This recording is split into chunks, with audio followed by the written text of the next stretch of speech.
Hello and welcome to another Ready to Ride Pilates for Horse Riders session, where we're going to be looking at your spinal control today.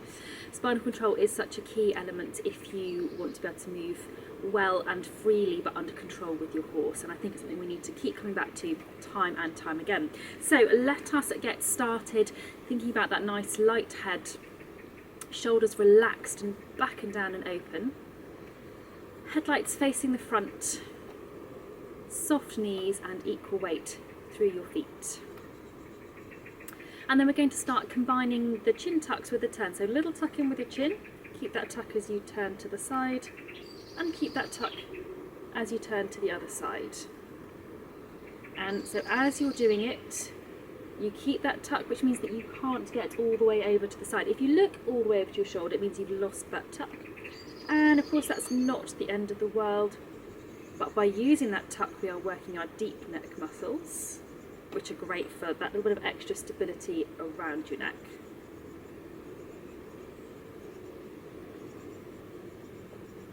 Okay, let's face front. We're going to move on to your bow and arrow.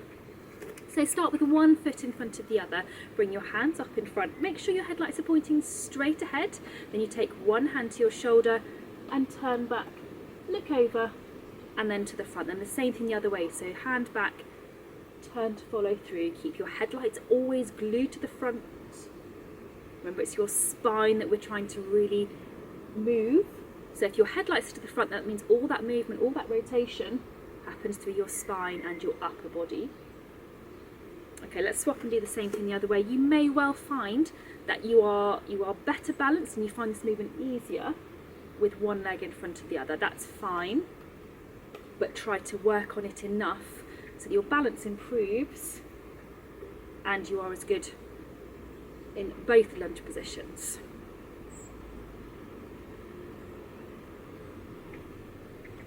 Okie doke, lovely. Bring your arms back down. We're going to go to the end of your mat and do your roll down.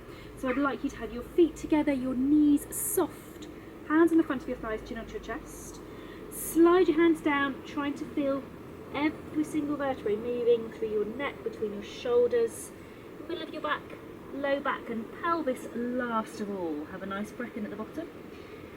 Breathe out, stack down with your pelvis, and then stack each vertebrae, so low back, mid back, between your shoulders, through your neck and your chin up last of all. And then again, chin in, and this time try to feel that you curl up as tightly as you possibly can through the whole of your spine. Another breath in the bottom. Then breathe out, bend your knees, and we're going down onto your hands and knees. And we're going to start off with your cat stretch. So you need your hands under your shoulders, your knees under your hips. You're going to arch your spine upwards. You may find yourself looking at your knees, and then dip downwards, and you probably will look ahead. So you arch upwards and dip downwards. And try to feel that you move the whole of your spine, probably all in one go, so that it's a very fluid and smooth movement. Okay, then we're going to stand or stay in the middle, and we're going to move on to doing your rotations with the threading the needle movement. So you're taking one hand up, look at your hand, so you really use the whole of your spine again, and then come down and through, so you thread the needle through the gap. So other way, look at your hand the whole way through, come back through to thread the needle through the gap. So you're alternating between your sides, maximising the range that you possibly can get, all the way up to the side and all the way down and through. So we're getting full rotation through your spine. This is one of my favourite exercises. It just always feels like I'm working really hard with my spine and around my shoulders too. It's a really good exercise. One last one. Okay, then you're going to come down onto your mat and we're going to move on to your Cobra. So I would like you to start off with your arms out to the side, elbows bent to 90 degrees. And let's move my headrest. So tip of your nose resting onto the floor, and you're going to scoop your nose forward and up. So you're looking straight ahead, but your elbows stay on the floor.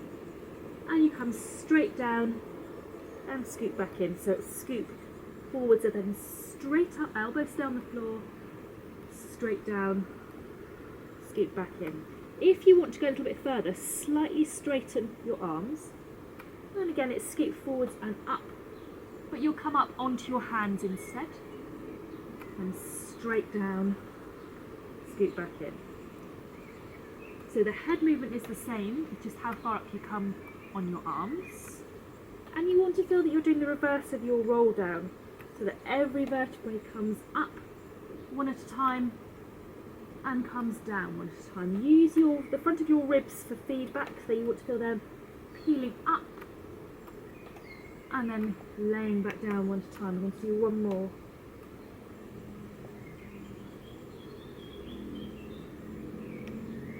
Okay, we're going to turn onto your side now.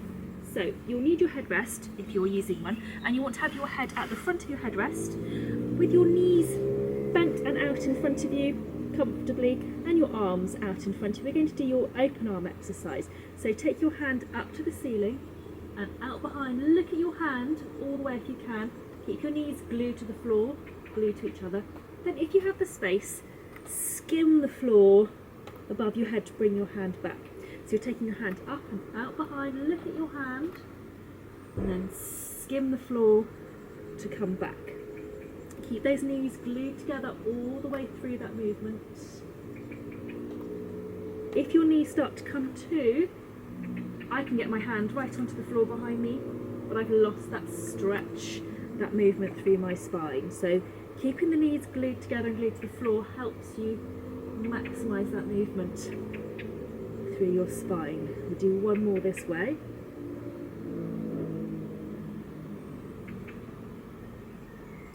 Okie doke. We're now going to turn onto your back. I'd like you to slide your headrest out of the way because we're going to do your shoulder bridge. Okay, so have your feet a little bit closer to your bottom than you might think that you need to, just so that we minimise the chances of hamstring cramp. Hands onto the floor beside you. Nice relaxed breathing, pelvic floor onto floor 3, then roll your spine back so you imprint your low back into your mat, and then peel up each vertebrae one at a time until you get to the top. Relaxed breathing at the top, and then come back down each vertebrae one at a time through your imprint and to neutral. So imprint and peel up. Have that feeling of your spine being like a string of pearls or a bicycle chain, whichever works best for you. Making sure you can do that nice relaxed breathing when you get to the top.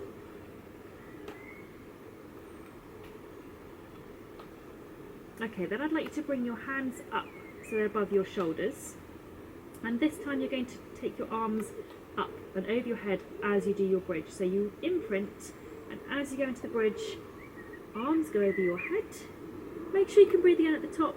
Watch that you don't arch too far in order to get your arms to the floor.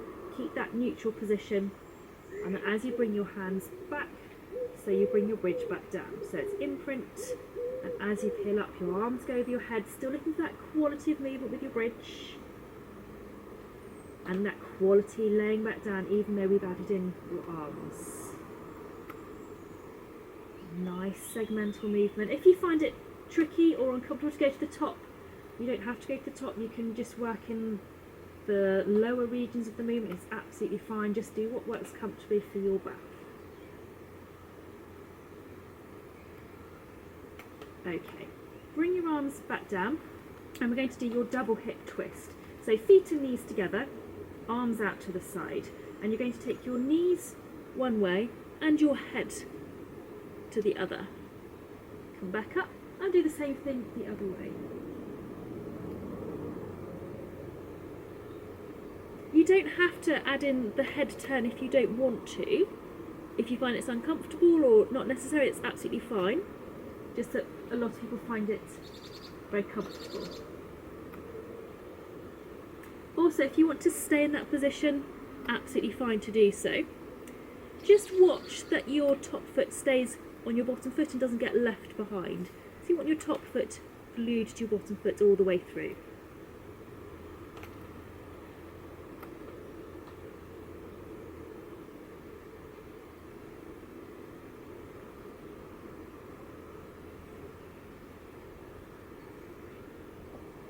Okay, we're now going to spin round onto the side you haven't already been on, and we're going to do your open arms once again. So again, if you're using a headrest, have your head to the front of your headrest, knees in front of you, arms in front of you, and you're taking that top hand up and out behind. Look at your hand once again, and if you've got the space, skim the floor over your head to bring your hand back. So it's up, out behind, look at that hand, skim the floor over your head, and hand back in front. Remember to keep your knees glued together and glued to the floor. Maximise that rotation. I hope you can see me okay with the sun just starting to come round and out. Again, if you want to hold that position, that helps you feel it's a nice pleasant stretch to do, absolutely fine. We'll do one more this way. Lovely. Okay, let's bring you up into sitting, and we're going to do everybody's favourite exercise, the saw. So I would like you to sit with your legs as far apart as feels comfortable. Hopefully my feet haven't disappeared. It's always a little bit tricky trying to get the height of the camera right for all of my body to be in shot. So we're going to have legs as far as is comfortable apart, arms at that same distance apart, equal weight through your seat bones, and then you're going to turn from the centre of your chest from side to side, trying to keep that equal pressure through your seat bones the whole way through. Watch as you pass through the middle that your arms are still the same distance apart, so they're not cheating in doing this. Your arms should still be that same distance apart all the way through. Always equal pressure through your seat bones.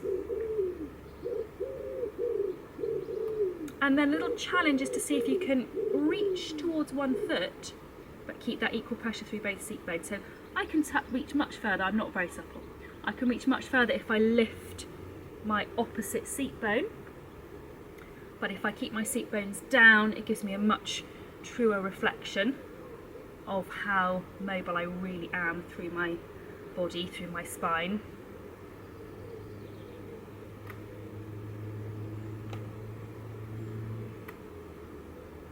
One more each way. Last one.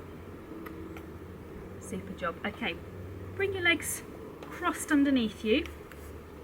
Get yourself comfortable. If you need to be sitting on something to do this last one, just pause and pop and get something to sit on, because I appreciate not everybody finds it particularly comfortable to sit cross-legged. We're going to finish with your spine stretch. So you need your arms up in front of you, and try to make sure that your elbows are level. Once again, equal weight through your seat bones. Then you're going to push your elbows forwards and then come back. So they're going straight ahead, not down. And then see if you can add a little scoop at the end. So you go forwards and scoop up, and then come back. So it's forwards and scoop up, and come back. And as you do that scoop up at the end, you should feel that it's working somewhere around the shoulder blade area of your spine. Do one more this way. Okay, then I'd like you to swap so that your legs are crossed the other way, and then fold your arms the other way, which will feel quite unnatural. Again, check you've got equal pressure through your seat bones. Try to make sure your elbows are level too. And once again, you're going straight forwards into that movement. Elbows staying level. Watch you don't drop down into the movement. Keep it going straight ahead. And the next one we do, we're going to add in that scoop up again. So it's forwards and scoop up with your elbows, and then come back. So it's forwards and scoop up. Trying to get that equal weight in your seat as much as you can.